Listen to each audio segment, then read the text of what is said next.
One board member, Andre Lise-Mateau, who is a former colleague and long-standing friend of the Minister of the Environment, Mr.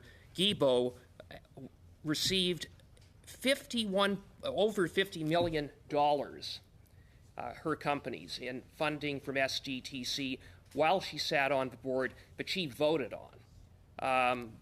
I have identified a number of other companies that Ms. Mateau has an interest in that received monies from SDTC while Ms. Mateau served on the board. So I want to ask you, did you look into the funding received by MindSense Technologies Limited, which received $4 million from SDTC, in which Ms. Mateau is an investor?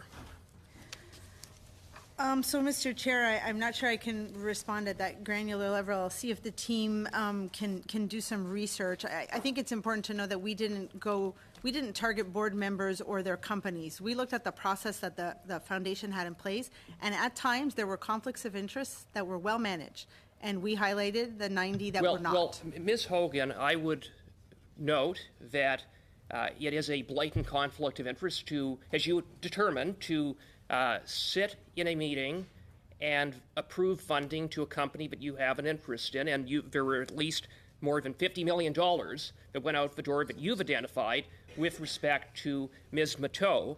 And not only that, but it is a violation of the law for a board member to receive funding to a company that they have an interest in from SDTC by virtue of the SDTC Act.